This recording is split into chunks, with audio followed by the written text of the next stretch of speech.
Hi, friends. This chapter is called Mixing the Dream. It was dark now. The night had already begun. The BFG, with Sophie sitting on his hand, had hurried into the cave and put on those brilliant, blinding lights that seemed to come from nowhere. He placed Sophie on the table. "Stay there, please," he said, "and no chittering. I is needing to listen only to silence when I is mixing up such a naughty, plexicated dream as this." He hurried away from her.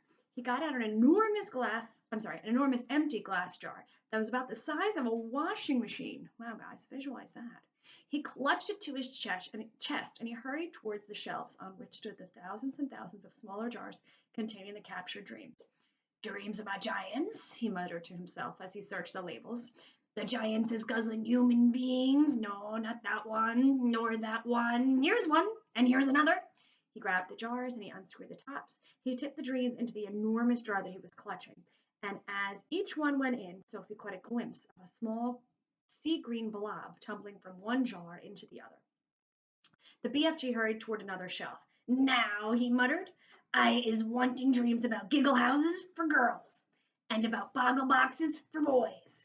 He was becoming very tense now. Sophie could almost see the excitement bubbling inside him as he scurried back and forth among his beloved jars. There must have been 50,000 dreams altogether up there on those shelves, but he seemed to know almost exactly where every one of them was. "Dreams about a little girl," he muttered, "and dreams about me, about the BFG. Come on, hurry on, get up with it. Now where in the wonky world is I keeping those?" And so it went on. In about a half an hour, the BFG had found all the dreams he wanted and had tipped them into one huge jar. He put the jar on the table. Sophie sat watching him but said nothing. Inside the big jar, lying in the bottom of it, she could see about 50 of those oval sea green jellyfish shapes, all pushing gently in and out. Some lying on top of others, but each one still a quite separate individual dream. "Now he is mixing them," the BFG announced. He went to the cupboard where he kept his bottles of Frobscottle, and from it he took a gigantic egg beater.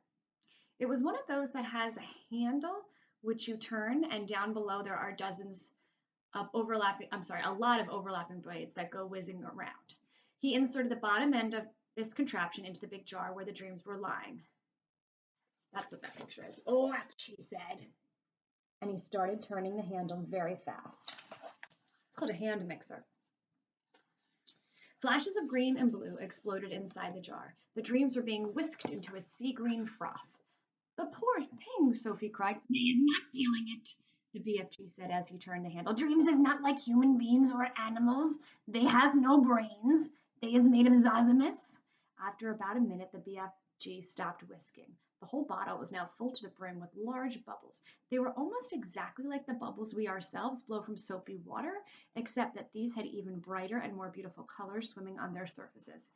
"Keep watching," the BFG said. Quite slowly, the topmost bubble rose up through the neck of the jar and floated away. A second one followed, then a third and a fourth. Soon the cave was filled with hundreds of beautifully colored bubbles, all drifting gently through the air. It was a truly wonderful sight. As Sophie watched them, they all started floating towards the cave entrance, which was still open.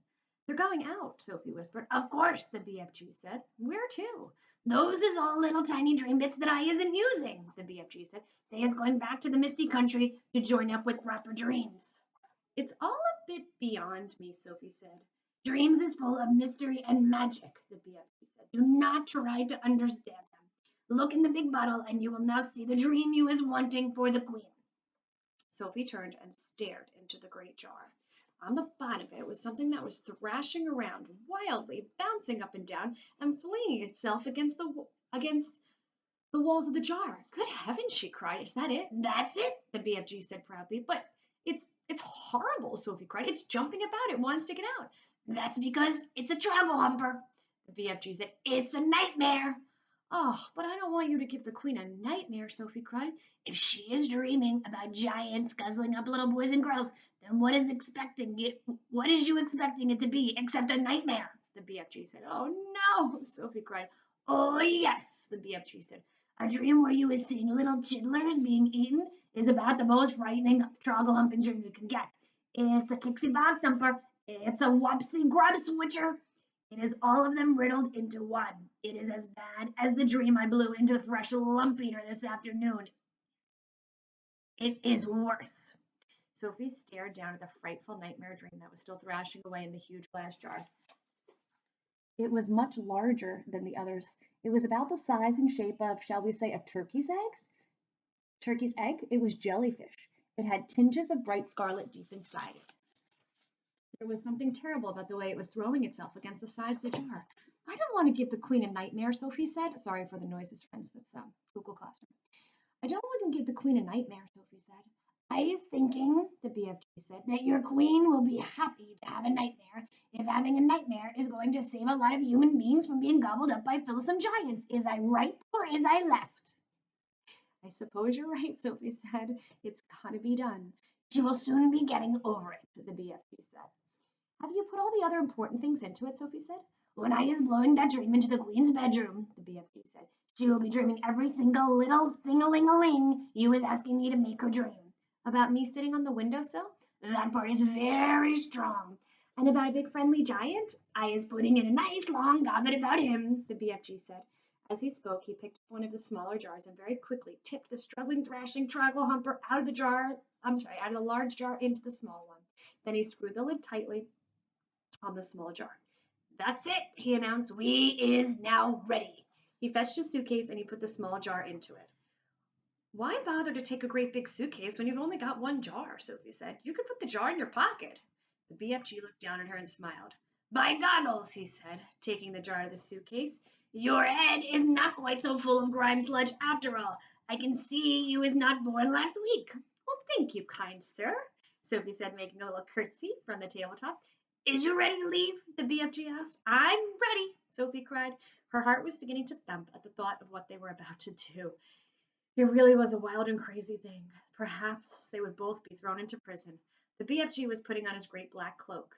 He tucked the jar into a pocket in his cloak. He picked up his long trumpet-like dream blower, and then he turned and he looked at Sophie, who was still on the tabletop. The dream bottle is in my pocket, he said. Is you going to sit in there with it during the travel? Never, cried Sophie. I refuse to sit next to that beastly thing. Then where is you going to sit? The BFG asked her. Sophie looked him over for a few moments, then she said, if you would be kind enough to swivel one of your lovely big ears so it's lying flat like a dish, that would be a very cozy place for me to sit. By gumbo, that is a squawkling good idea, the BFG said. Slowly he swiveled his huge right ear until it was like a great shell facing the heavens. He lifted Sophie up and placed her into it. The ear itself, which was about the size of a large tea tray, was full of the same channels and crinkles as a human ear. It was extremely comfortable. I hope I don't fall down your earlobe, Sophie said, edging away from the large hole just beside her. Be very careful not to do that, the BFG said. You would be giving me a cronking earache. The nice thing about being there was that she could whisper directly into his ear. You is tickling me a bit, the BFG said. Please do not jiggle about. I'll try not to, Sophie said. Are we ready? Owie! Yelled the BFG. Don't do that. I didn't do anything, Sophie said. You was talking too loud. You was forgetting that I is hearing every little thing-a-ling-a-ling 50 times louder than usual. And there you is shouting away right inside my ear. Oh gosh, Sophie murmured. I forgot that. Your voice is sounding like thunder and trumpets. I'm so sorry, Sophie whispered. Is that better? No, cried the BFG. It sounds as though you is shooting off a blunderbuss. Then how can I talk to you? Sophie whispered. Don't, cried the poor BFG. Please don't. Each word is like you dropping buzz bombs in my ear hole. Now, friends, just before I'd said the nice thing about being there was that she could whisper directly into his ear. But his hearing is so strong, it's causing him pain. Sophie tried speaking right under her breath. Is this better? She said. She spoke so softly she couldn't even hear her own voice. That's better, the BFG said. Now I is hearing you very nicely. What is you trying to say to me just now? I was saying, are we ready? We is off, cried the BFG. Oh, good. They figured out a way that she could talk without hurting his ears. We is off, cried the BFG, heading for the cave entrance. We is off to meet Her Majesty the Queen. Outside the cave, he rolled the large round stone back into place and set off at a tremendous gallop. That is the end of the chapter. The next chapter is called Journey to London. It will begin on page 133. And if you remember, this book goes to page 208. So we are definitely past the halfway mark. About 70 pages left. We're just about 2/3 of the way through the book. All right, my friends, I hope you have the most terrific spring break. Take some time off from schoolwork, off from Google Classroom. Enjoy your families. Enjoy the sun shining. I miss you all to pieces. I will think about you every day. And I'll see you back after spring break. I miss you.